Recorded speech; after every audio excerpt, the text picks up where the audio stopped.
Hello everybody, welcome back to the channel. Today's video is the third in my 8-part series exploring the Price of Freedom, Americans at War exhibit at the Smithsonian National Museum of American History here in Washington, D.C.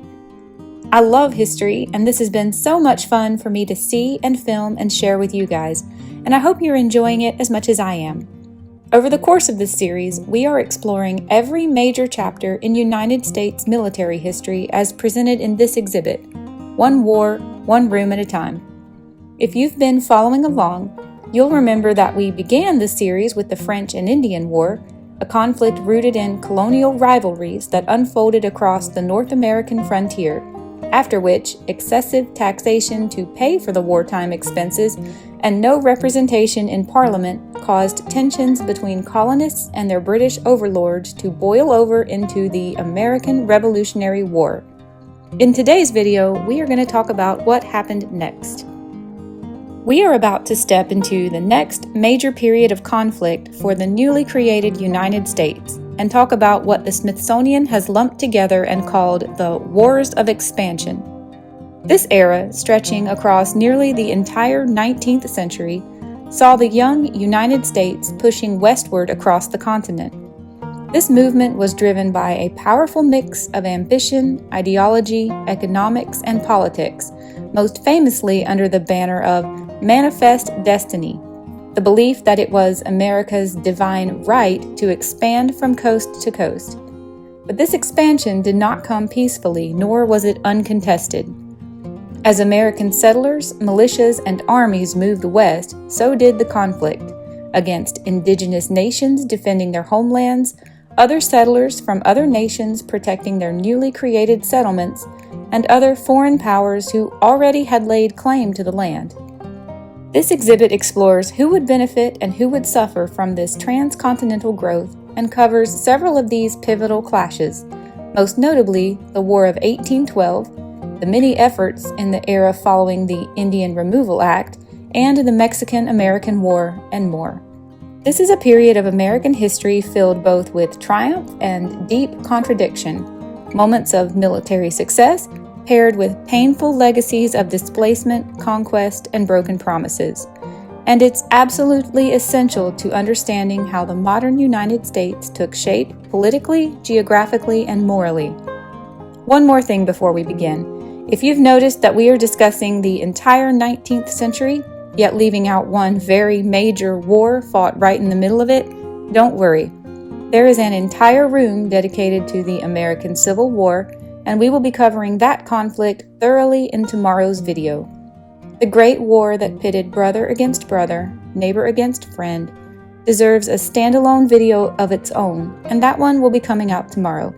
Let's get started looking at America's many conflicts of expansion that took place in the 1800s.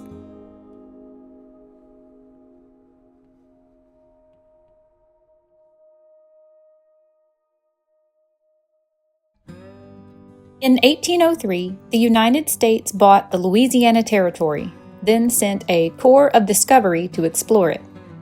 When Thomas Jefferson became president in 1801, the United States had extended from the Atlantic coast to the Mississippi River. The Indian-occupied lands that stretched westward to the Rocky Mountains had been claimed by France and called Louisiana. In 1803, faced with losing the territory to rival Britain, Napoleon offered to sell it to the Americans, and Jefferson jumped at the chance to negotiate the purchase of Louisiana from France for $15 million, nearly doubling the size of the young United States. The purchase gave the new nation control over the continent's central waterways, kept Spanish-claimed territories to the west at a safe distance, and provided Jefferson with a place to relocate eastern Indian tribes, thus opening their lands to white settlement. Thomas Jefferson said in 1802, "I know that the acquisition of Louisiana has been disapproved by some from a candid apprehension that the enlargement of our territory would endanger its union. But is it not better that the opposite bank of the Mississippi should be settled by our own brethren and children than by strangers?" The new purchase required extensive exploration and mapping, known as the Corps of Discovery, which included the Great Expedition of Lewis and Clark. Captain William Clark, on the left here, helped lead the expedition and saved it from disaster on numerous occasions. He later served as governor of the Missouri Territory. Meriwether Lewis, on the right, was President Jefferson's personal secretary and a U.S. Army officer. He led the Army expedition into the Louisiana Territory, departing from St. Louis, Missouri in 1804 with some 24 soldiers, a few interpreters, and a slave. They returned in 1806, failing to find a water route to the Pacific, but having made the first official overland expedition to the Pacific coast and back.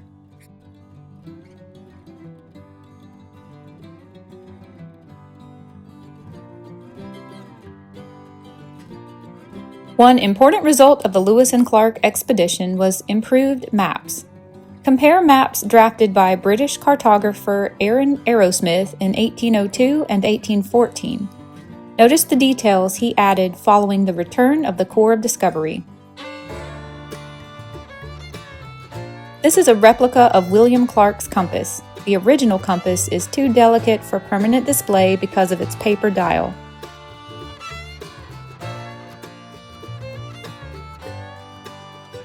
Also here is a Jefferson Peace Medal. Lewis and Clark carried peace medals to give as gifts to the Indians. The medal is made from 2 die-struck pieces of silver with Jefferson on the obverse and a peace symbol on the reverse. The Indians used the medals as passports when visiting Washington, D.C. The first battle we are going to talk about is the War of 1812.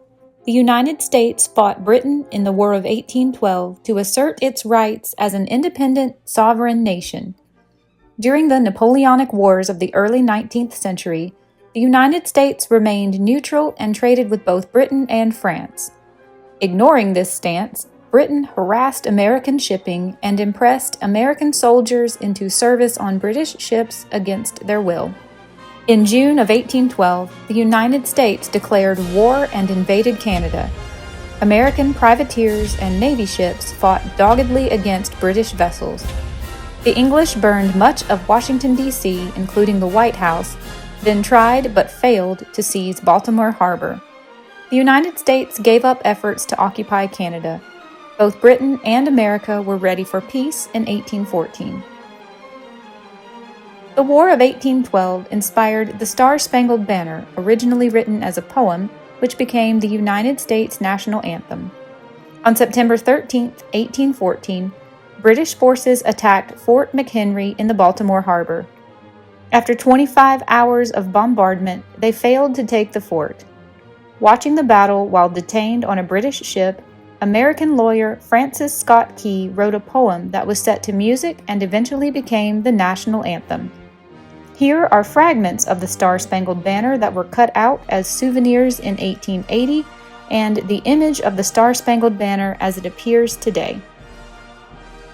In the last major battle of the war, Britain brought some 10,000 of its best troops to seize New Orleans. To stop them, General Andrew Jackson had a force of 4,000, composed of soldiers, militiamen, Choctaw Indians, former slaves, and even pirates. By carefully choosing his ground, Jackson forced the British to make futile attacks on well-fortified positions and defeated them in a lopsided victory. Added to his later fame as an Indian fighter, this brilliant action propelled him to national prominence and ultimately to election as president in 1828. But I can't help but note the irony that he succeeded in this great victory with the help of the Choctaw Indians, against whom he later waged war. Major General Andrew Jackson wore this uniform, sword, and scabbard during the Battle of New Orleans. At the same time, Jackson was commander of the 7th Military District, which included Louisiana, Tennessee, and the Mississippi Territory.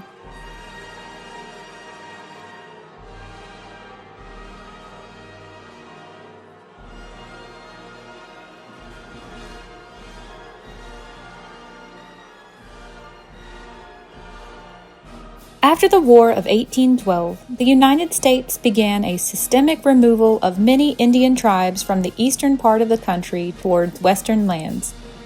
Indian tribes no longer posed a serious military threat to white settlers, but still, most whites believed that they could not live peacefully with the Indians.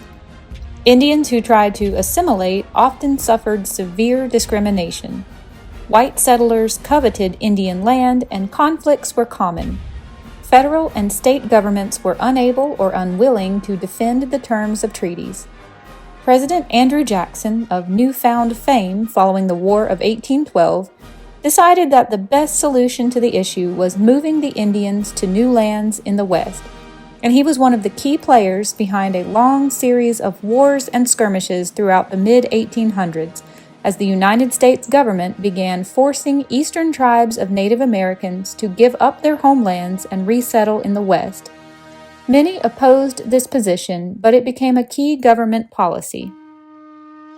In 1830, Jackson said, "Removal will separate the Indians from immediate contact with settlements of whites, free them from the power of the states, enable them to pursue happiness in their own way, and cast off their savage habits to become an interesting, civilized, and Christian community." A Shawnee leader named Tecumseh said in 1811, "Where today are the Pequot? Where are the Narragansett, the Mohican, the Pokanoket? Will we let ourselves be destroyed in our turn without a struggle, give up our homes, our country bequeathed to us by the Great Spirit, the graves of our dead, and everything that is dear and sacred to us? I know you will cry with me, never." During the War of 1812, Andrew Jackson had led militia forces in a war against Creek Indians. One faction of the Creeks had sided with the British and fought the United States along the western frontier. This group, known as the Red Sticks because of their bright red war clubs, followed the teachings of the charismatic Shawnee leader Tecumseh. They believed that Indians of many tribes needed to unite against the United States. On August 30th, 1813, the Red Sticks attacked Fort Mims in the Mississippi Territory, where they killed between 300 and 400 people in a bloody massacre, including militiamen, women, and children. Enraged, Andrew Jackson would soon avenge the loss at the Battle of Horseshoe Bend. On March 27, 1814, Andrew Jackson, with a force of Tennessee militia, Army troops, Cherokee, and White Stick Creeks, trapped the Red Sticks faction of the Creek people at Horseshoe Bend and slaughtered them all, ending the Creek War. In the treaty that followed, the Creek lost 20 million acres of land, half of all that they claimed. Here we have a .45 caliber Pennsylvania Kentucky rifle, trade tomahawks used for barter with Indians, a .38 caliber flintlock pistol presented by Andrew Jackson to Major Lemuel P. Montgomery, who died at Horseshoe Bend, a hunting knife owned by militiaman Sam Houston, and Cherokee Child's moccasins from North Carolina in the early 1800s.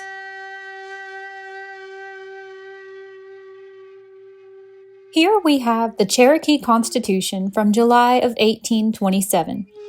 In the early 19th century, the Cherokee people adopted traditions of their white neighbors. In 1827, the Cherokee drafted their own constitution, following the model of the United States. The Constitution declared that they would never give up their ancestral homelands in the East. Many white people believed that the Indians were incapable of cultural change, but the Cherokee proved them wrong. Their leaders saw value in the technology and culture of their white neighbors and successfully adopted their methods of farming, weaving, and home building. They created their own government to enforce their new constitution and even attended white schools. In 1821, Sequoyah developed a written version of the Cherokee language. In 1828, the tribe began publishing a newspaper. The Cherokee Phoenix, the first American Indian newspaper, is still published today as the Cherokee Phoenix and Indian Advocate. These dramatic developments won the admiration and support of many Americans, particularly in the Northeast. However, these efforts were to prove not enough.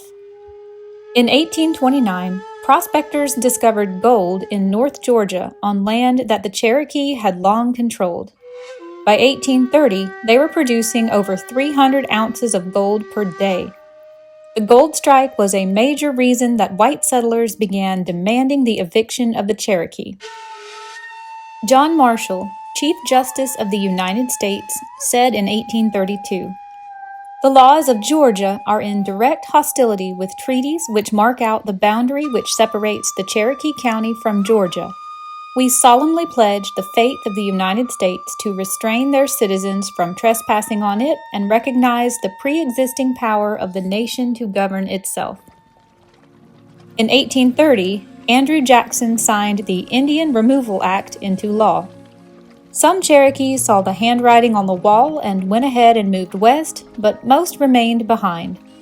In 1838, General Winfield Scott and U.S. Army troops arrived to begin removing the remaining Cherokee in the south to present-day Oklahoma.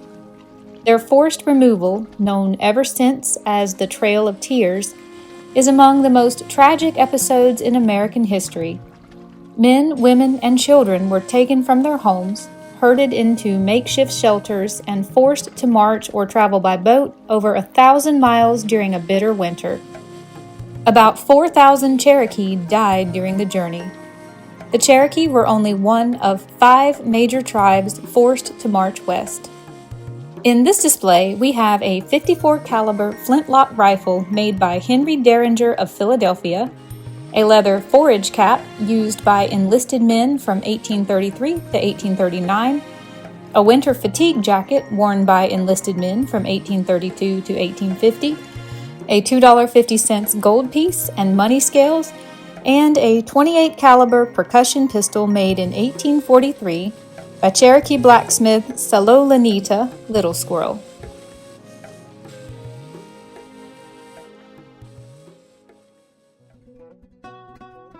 By the 1830s, American settlers in Mexico's Texas territory outnumbered the native Mexicans.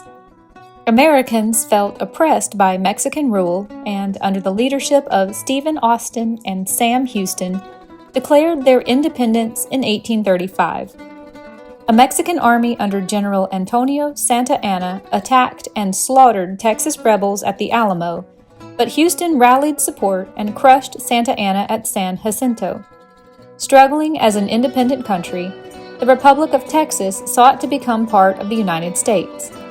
Although many in Congress opposed the move, the United States annexed Texas in 1845. Sam Houston was the first president of the Republic of Texas and the first governor of the state of Texas. This Lone Star state flag was the official flag of Texas between 1839 and 1879. The map of the United States is from 1839, and the broadside "Volunteers for Mexico" was circulated in New England for recruiting volunteer fighters. This is Sam Houston's rifle, a .36 caliber pill-lock hunting rifle made by Seneca, Ohio gunsmith Henry Gross and given to Sam Houston by an admirer. Notice its unique sliding breech block, also known as a harmonica lock, which allows for the loading and firing of 5 bullets.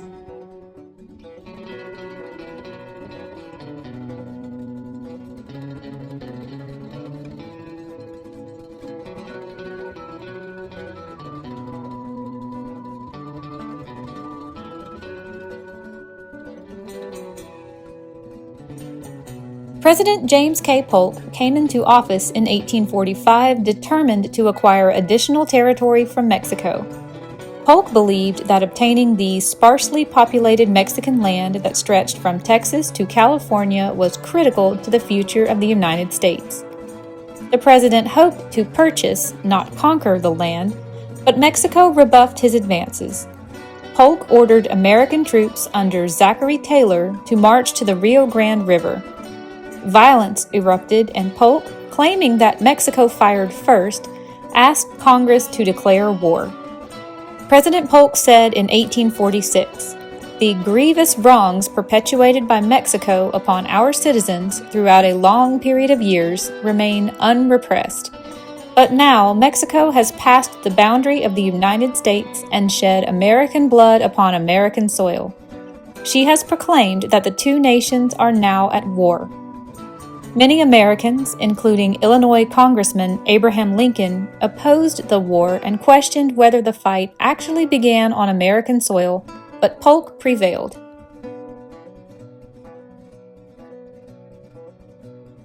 John O'Sullivan, a journalist, spread the idea of manifest destiny in this statement from 1845. It is the right of our manifest destiny to overspread and to possess the whole of the continent which Providence has given us for the development of the great experiment of liberty. In this display, we have a Mexican serape reputedly collected by Major General Zachary Taylor while fighting in Mexico, a draft kit owned by West Point cadet George B. McClellan and used for map making, a chapeau and wool dress, the uniform of the Corps of Topographical Engineers, and American volunteers on Calle Real, Saltillo, Mexico.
This ribbon is from the 1844 presidential campaign.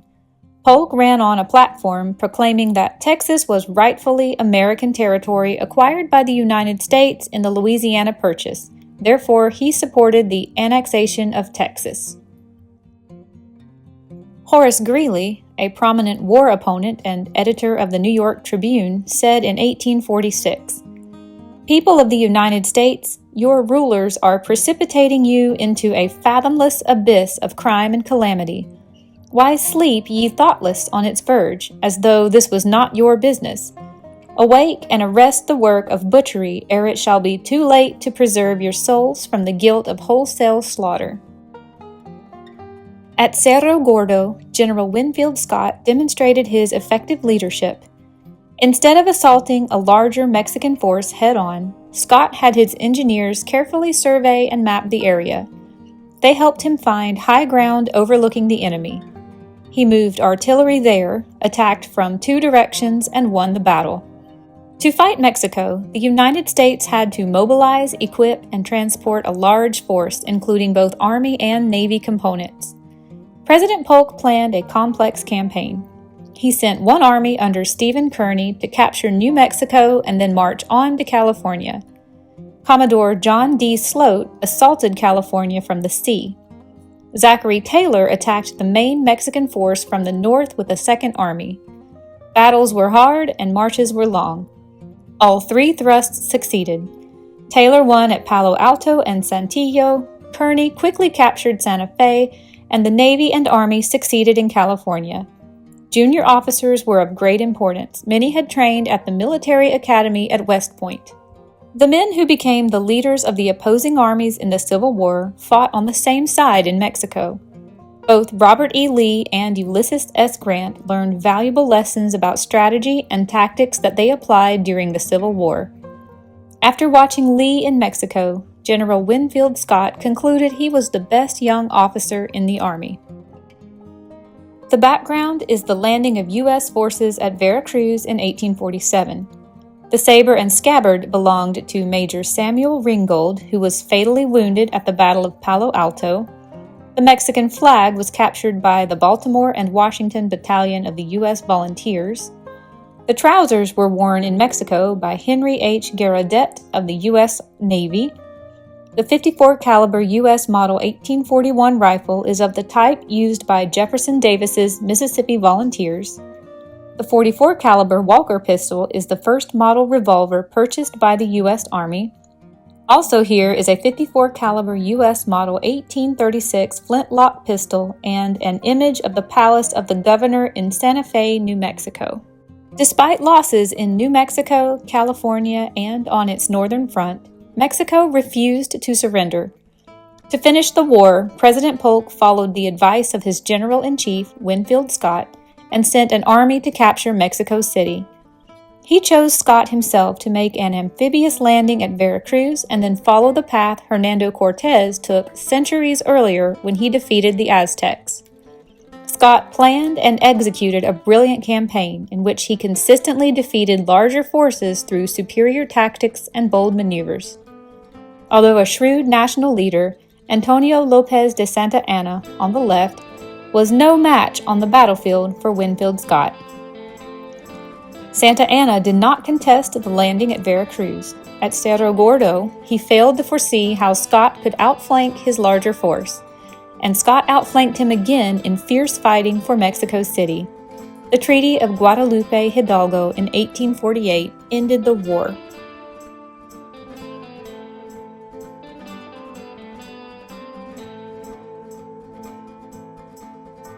Pío Pico was the last Mexican governor of California. In 1846, he said to his people, "Inhabitants of California, prove to the nation and the whole world that your difficult situation and not your consent makes you bear the oppressive chain of the usurper. Conserve ever in your bosoms the sacred fire of liberty and without shame in the glorious name of good Mexicans."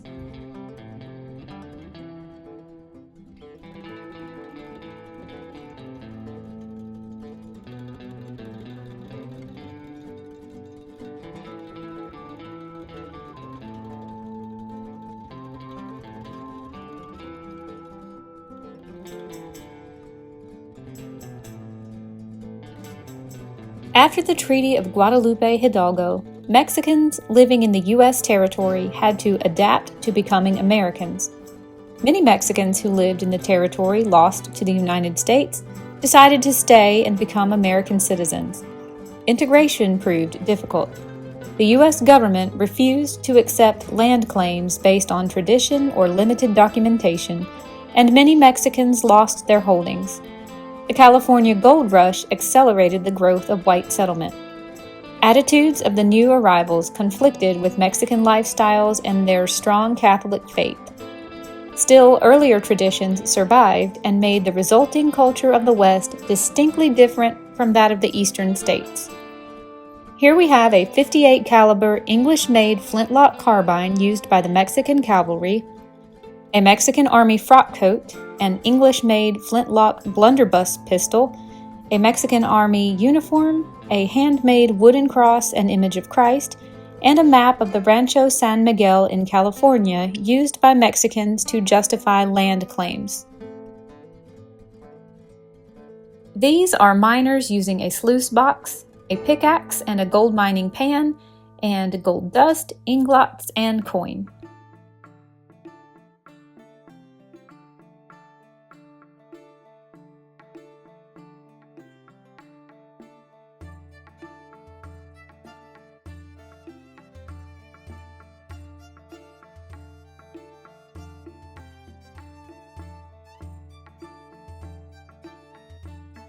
Determining the status of slavery in the new Western territories as new states were added to the Union had long been a troubling issue for the federal government. In 1854, the matter became critical when Congress passed the Kansas-Nebraska Act. It split the Nebraska Territory into two parts and authorized settlers in each area to choose whether they would allow or prohibit slavery. The presumption was that Nebraska would vote to be free and Kansas would support slavery. For the next 7 years, pro-slavery and anti-slavery settlers in Kansas battled over the issue, often resorting to bloody violence. The fighting over slavery in the Kansas Territory foreshadowed the Civil War. This U.S. Army Model 1841 cannon was manufactured in 1845 by N.P. Ames of Springfield, Massachusetts. It probably saw service in the Mexican War. Initially, the smoothbore cannon was designed to fire a 6-pound shot. Around 1861, guns of this type were bored out and rifled to fire a 12-pound James shell. This modification increased accuracy and range. However, the rifling wore quickly, making the barrel prone to bursting. Model 1841 cannons were soon retired after the start of the Civil War. This 6-pound iron shot is the type used in this cannon before it was bored out. The accuracy and distance of these 12-pound James shells were substantially greater than that of shot. James shells contained explosives which significantly improved their effectiveness. The image is of members of the Kansas Free State Battery with a cannon in 1856. Note the pile of shot near the cannon wheel. Stephen Douglas, senator from Illinois and principal author of the Kansas-Nebraska Act in 1858, said, "If the people of Kansas want a slave-holding state, let them have it, and if they want a free state, they have a right to it. And it is not for the people of Illinois or Missouri or New York or Kentucky to complain, whatever the decision of the people of Kansas may be." Henry Ward Beecher, abolitionist and Presbyterian minister, said in 1856, "If we stand by the men of Kansas, the flame of war will be quenched before it bursts. But if our ears are poisoned by the advice of men who never rebuke violence, we shall incite civil war. And let us assuredly know that civil war will not burst forth in Kansas without spreading." Henry Ward Beecher and other abolitionist ministers raised money to purchase Sharp's rifles for use by anti-slavery forces in Kansas. "Rifles," said Beecher, "are a greater moral agency than the Bible in the fight against slavery."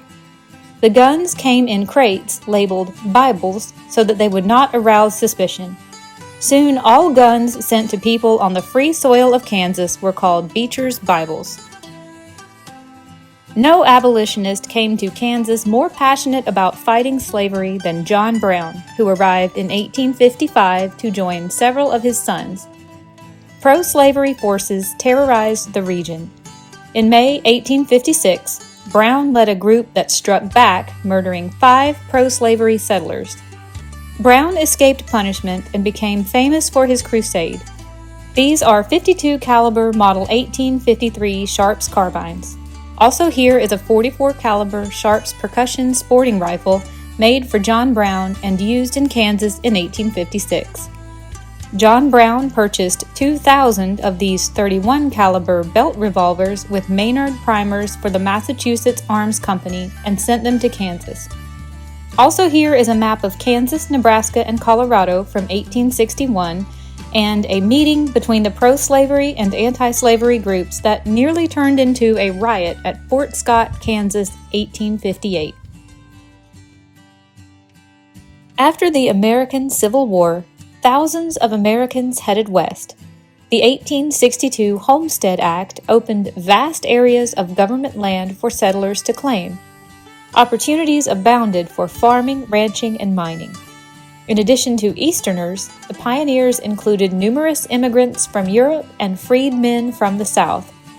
Wagons were the common mode of transportation, but they were increasingly supplemented by the growing network of railroads. The first transcontinental railroad opened in 1869.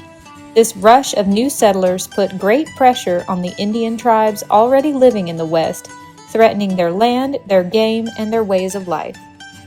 In 1866 and 1867, the Army recruited 6 regiments of African Americans for regular service, about 6,000 men.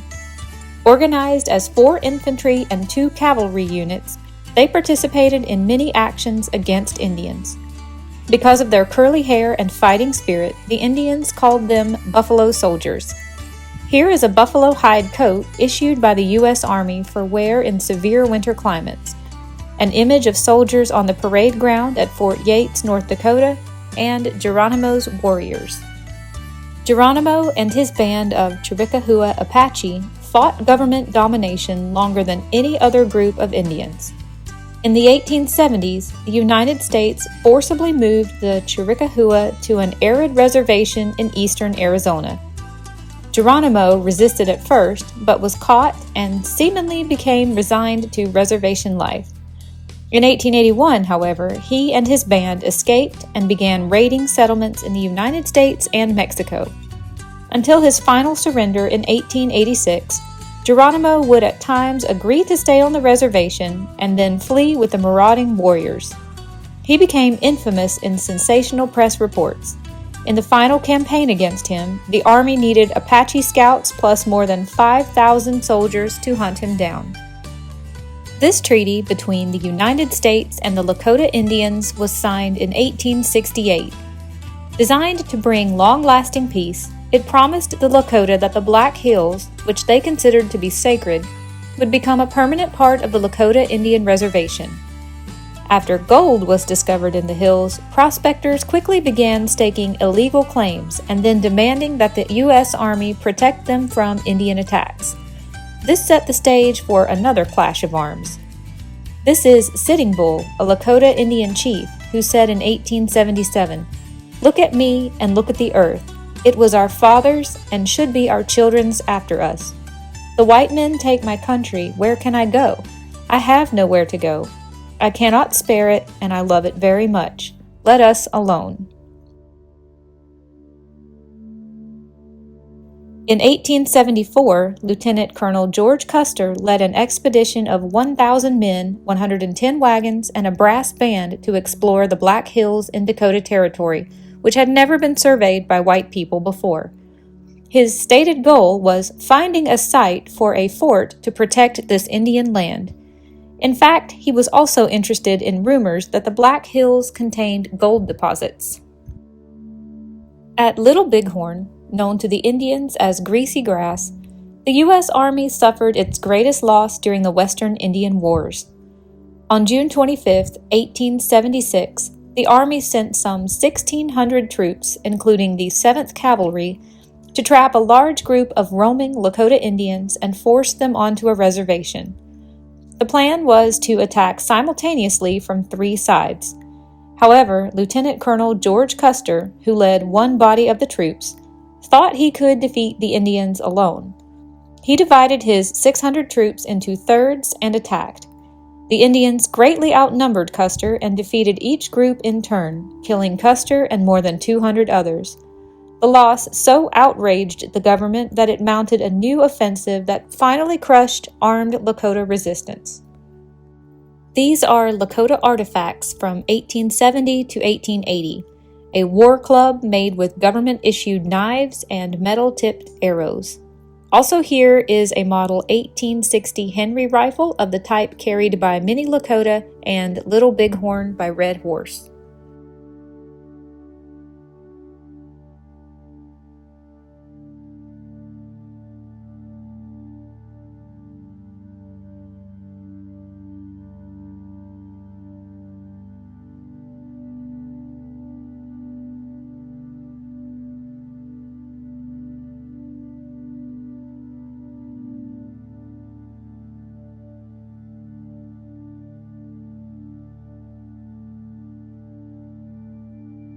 Pictured here are Woman Looking West Across the Continent from 1868, Covered Wagons Going West, a .45 caliber U.S. model 1873 Springfield carbine of the type carried by the 7th Cavalry, a .45 caliber first model Schofield Smith & Wesson revolver found on the battlefield at Little Bighorn, George Custer's buckskin jacket, and a campaign hat worn by Indian scouts.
Stirred by a spiritual revival centering on the ghost dance, a group of Lakota left their reservation in South Dakota. On December 28, 1890, as they returned to surrender, a scuffle broke out. Hearing a shot, soldiers fired, killing more than 200 men, women, and children, the last to die in the Indian Wars. General Nelson A. Miles led the force that finally captured Geronimo. Miles had served bravely in the Civil War, where he was wounded 4 times and received the Medal of Honor. He received the medal shown here for service in the Indian Wars, during which he defeated Crazy Horse of the Lakota and captured Chief Joseph of the Nez Perce. Many reservation Indians were reduced to subsistence life, depending on the federal government for food and supplies. This Lakota ration pouch is from 1880 to 1900.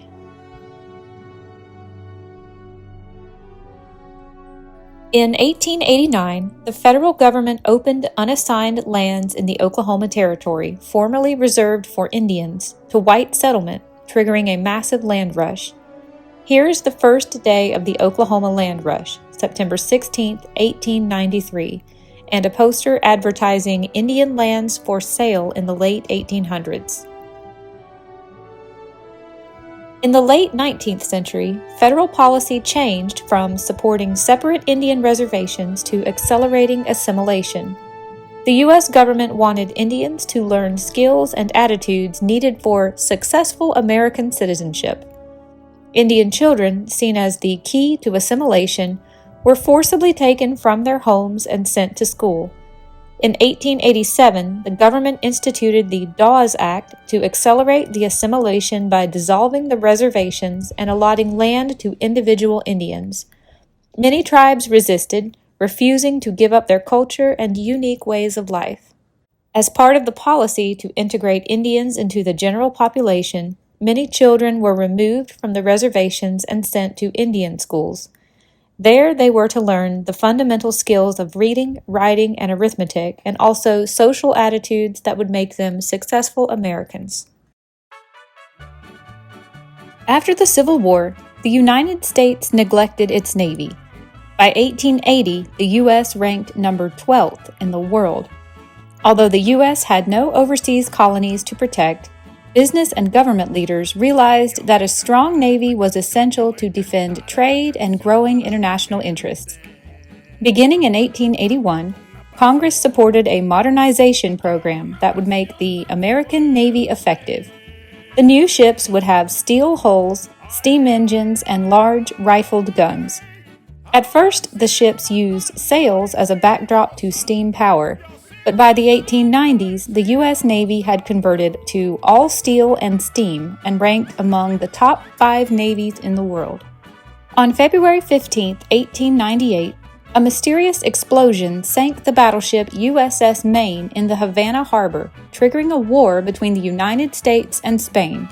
The Maine had come to Cuba to protect American citizens, while Cuban revolutionaries were fighting to win independence from Spain. The United States supported their cause, and after the Maine exploded, demanded that Spain give Cuba its freedom. Instead, Spain declared war, and America quickly followed suit. War fever was promoted by the press, particularly publishers like William Randolph Hearst and Joseph Pulitzer. Although the United States claimed it had no designs on Cuba, many believed the war would be an opportunity to seize other overseas possessions and begin building an American empire. Here we have seen the protected cruiser Atlanta, the first ship of the new Steel Navy. It used sail power as well as steam power. Also an enlisted man's jumper from the 1890s and naval ratings badges which were worn on the enlisted men's sleeves. In the new Navy, specialists such as machinist and gun pointer were replacing older skills like sailmaker. Also here is a nameplate and bugle taken from the wreck of the battleship USS Maine, Cuba Libre from Harper's Weekly, the battleship the USS Maine which sunk in the Savannah harbor, and a headline from the New York Journal. The opening battle of the Spanish-American War actually took place in the Philippines. As soon as the United States declared war, George Dewey led his Asiatic squadron from Hong Kong to the Philippines. On May 1, 1898, the Commodore decisively defeated the smaller Spanish squadron in Manila Bay. Winning on land took longer.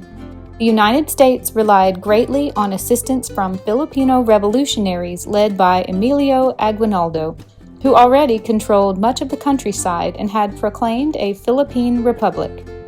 American troops did not arrive in large numbers until July. With the Filipinos, they negotiated Spain's surrender of Manila in August as the war was ending. Following his victory at Manila Bay, Commodore George Dewey became an overnight sensation in the United States. His picture appeared everywhere, and young people honored and emulated him.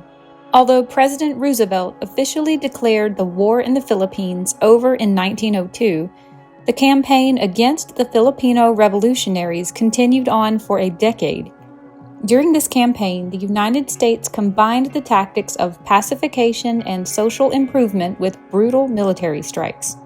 Instead of liberating the Philippines from Spanish domination, the United States chose to annex the island and begin building an American empire.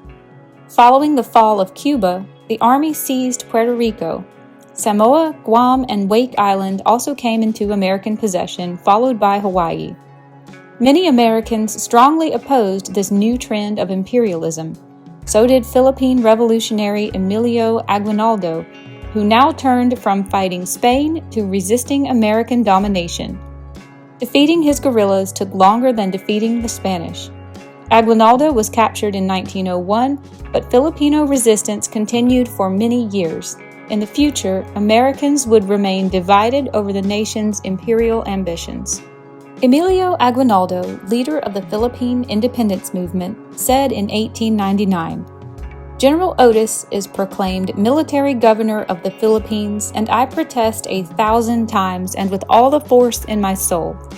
I solemnly declare that neither in Singapore, nor in Hong Kong, nor in Manila did I agree to recognize verbally or in writing American domination over our beloved country."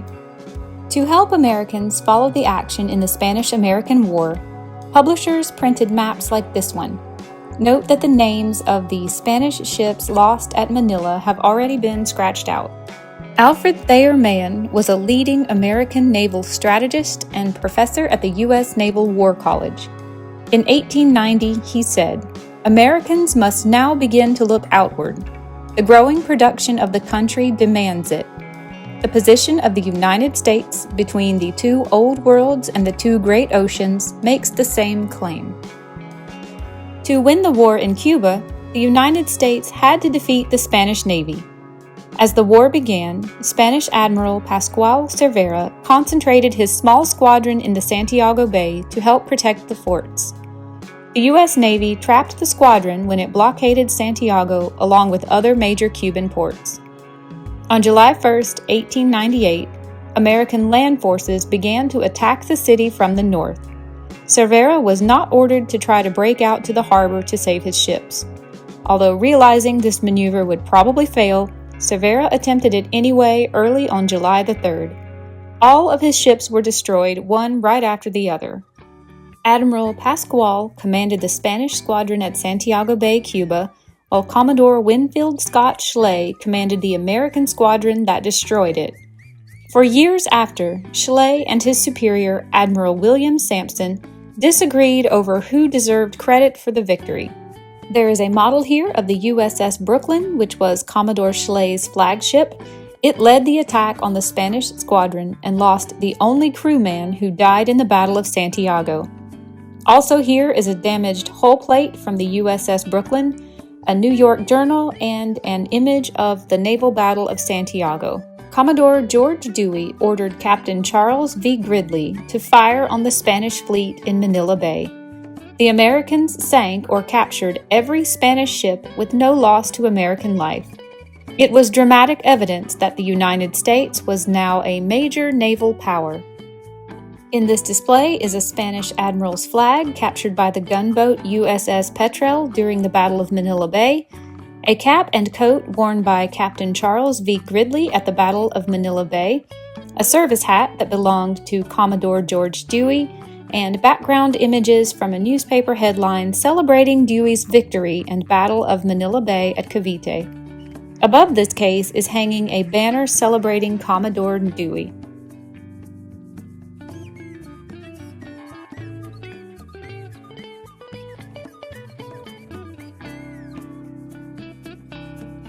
Like the naval campaign, the land campaign in Cuba centered on Santiago.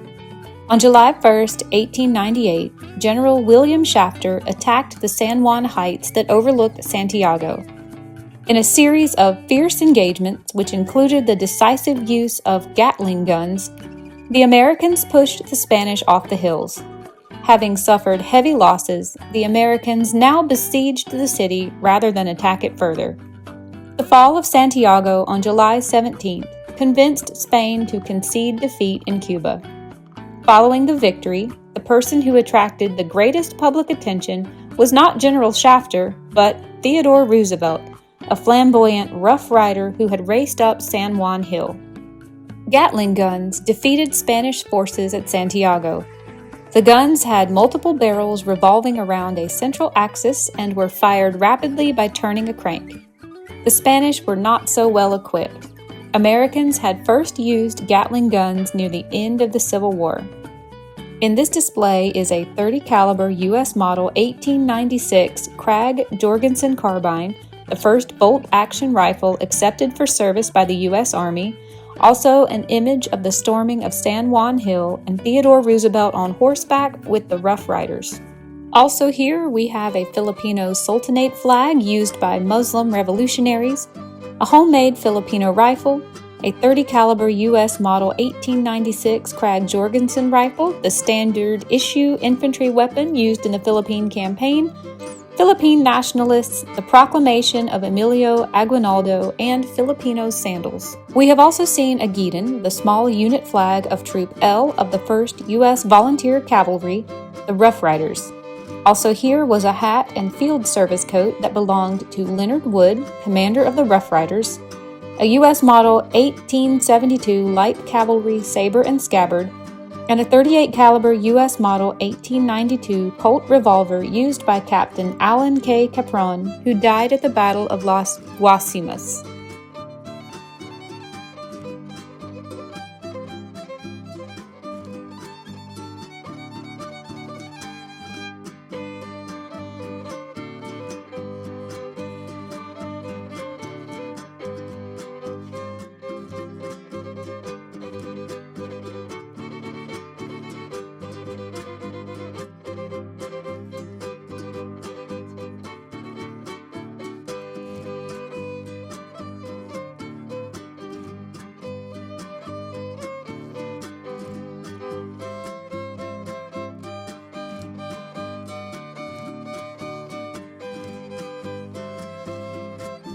Theodore Roosevelt became the 26th president after the assassination of William McKinley in 1901. Roosevelt strongly supported American expansionism and increased the size of the military to implement it. His policy was epitomized in the phrase, "Speak softly but carry a big stick." Okay guys, if you are still here watching, thank you so much for being here and enjoying this exhibit with me.